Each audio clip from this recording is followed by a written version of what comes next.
Hello friends, welcome back to my channel. இன்றைக்கி இந்த வீடியோவில் சூப்பரான ஒரு டிப்ஸ் தாங்க உங்களுக்கு நான் சொல்ல போகிறேன். இந்த டிப்ஸ் உங்களுக்கு தெரிஞ்சிருக்கும், தெரியாதவங்களுக்கு நீங்கள் ஷேர் பண்ணுங்கள். நம்ம முட்டையை வேக வச்சு குழம்பு செய்வோம், முட்டை கிரேவி செய்வோம். முட்டையை யூஸ் பண்ணி நம்ம நிறைய வெரைட்டிஸ் ஆஃப் டிஷ்ஷஸ் நம்ம செய்வோம்.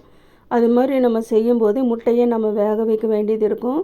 அந்த முட்டையை வேக வைக்கிறதுக்கு நம்ம என்ன பண்ணுவோம், கேஸ் ஸ்டவ் மேலே பாத்திரம் வச்சு நல்லா கொதிக்க வச்சு அதுக்கப்புறமா அந்த தண்ணியில் போட்டு அந்த முட்டை வேகிறதுக்கு ரொம்ப நேரம் எடுக்கும்.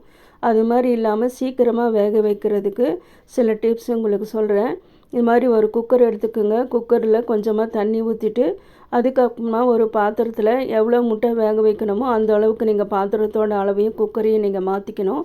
நான் 2 முட்டை தான் வேக வைக்க போகிறேன். அதனால் சின்ன பவுலில் கொஞ்சமாக தண்ணி ஊற்றி 2 முட்டையை நான் போட்டிருக்கேன். இந்த 2 முட்டை வேக வைக்கிறதுக்காக அந்த தண்ணியில் கொஞ்சமாக ஆயில் ஊற்றணுங்க. கொஞ்சமாக ஆயில் ஊற்றி நீங்கள் முட்டையை வேக வச்சு பாருங்கள். முட்டையோட தோல் எடுக்க ஈஸியாக வரும். முட்டையும் உடையாது. நமக்கு அப்படியே முழுசாகவே இந்த முட்டை நமக்கு கிடைக்கும். முட்டை வேக வச்சதுக்கு அப்புறமா கூல் வாட்டரில் போட்டு கூல் பண்ணணும். அதுக்கப்புறம் தான் முட்டையோட தோலை உரிக்கணும். இப்போ இந்த குக்கருக்குள்ளே கொஞ்சம் தண்ணி ஊற்றி அதுக்கப்புறம் முட்டை வேக வைக்கிறதுக்கு ஒரு பாத்திரத்தில் 2 முட்டையும் தண்ணியும் ஆயிலும் ஊற்றிருக்கேன். இப்போ கேஸ் ஸ்டவ்வில் வச்சு இந்த முட்டையை வேக வச்சிடலாம். மூடிட்டு ஒரே ஒரு விசில் மட்டும் வச்சா போதுங்க.